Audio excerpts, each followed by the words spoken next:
এরপরে প্রশ্ন হলো, ছোটবেলা থেকে শুনে আসছি এক ওয়াক্ত নামাজ ছেড়ে দিলে 2 কোটি বা তার চেয়ে বেশি সময় জাহান্নামের আগুনে থাকতে হবে, এটা কতটুকু সহি? ভাই, এই মর্মে একটা কথা আপনারা ছোটবেলা থেকে শুনে আসছেন, আমরাও সবাই শুনে আসছি, সেটা হলো এক ওয়াক্ত নামাজ কাজা করলে, এক ওয়াক্ত নামাজ না পড়লে তাহলে সেই ক্ষেত্রে 2,88,00,000 বছর জাহান্নামের আগুনে পোড়াইতে হবে এক ওয়াক্ত নামাজ কাজার কারণে, ছাড়ার কারণে। এই কথা শুনছেন না আপনারা? তো এই বিষয়টি আসলে যেই বর্ণনাতে পাওয়া যায়, সেই বর্ণনাতে 80 হুকবার কথা বলা হয়েছে, 80 হুকবাকে যোগ বিয়োগ করে 2,88,00,000 বছর বের করা হয়েছে।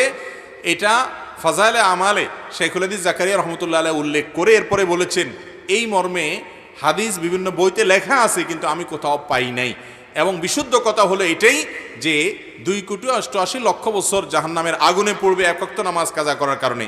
এই মর্মে কোনো বিশুদ্ধ তো দূরের কথা, কোনো আপনার দুর্বল হাদিসও নাই, বরং এটি সম্পূর্ণ জাল, ভিত্তিহীন। কোনো হাদিসের কিতাবে এরকম কোনো কথা বলা হয় নাই।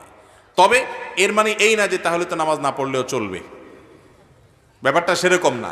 নামাজ না পড়লে জাহান্নামে অবশ্যই যেতে হবে, তবে সংখ্যাটা কি হবে, এর বেশিও হতে পারে, এর কমও হতে পারে। আযাবের সংখ্যাটা এরকম ফিক্স যে সংখ্যা এখানে বলা আছে এরকমটি হাদিসে বর্ণিত হয় নাই, এর চেয়ে বেশিও হতে পারে, কমও হতে পারে।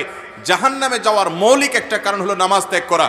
আল্লাহ রাব্বুল আলামিন কোরআনে কারিমে বলেছেন, জাহান্নামীদেরকে যখন জিজ্ঞাসা করা হবে, মা সালাকাকুম ফি সাকার, তোমাদেরকে জাহান্নামে কোন জিনিসে নিয়ে এসেছে, কোন অপকর্মে জাহান্নামে এনে ছেড়েছে, তখন তারা বলবে প্রথমেই ক্বালু লাম নাকু মিনাল মুসাল্লিন, তারা বলবে আমরা মুসল্লি ছিলাম না, নামাজ পড়ি নাই, এই জন্য জাহান্নামে আসছে। এই জন্য নামাজ না পড়লে জাহান্নাম, এটা অবশ্যই কোরআন হাদিস থেকে, কোরআন থেকে বর্ণিত, কিন্তু তার মানে 2,88,00,000 বছরের বিষয়টি হাদিস দ্বারা প্রমাণিত।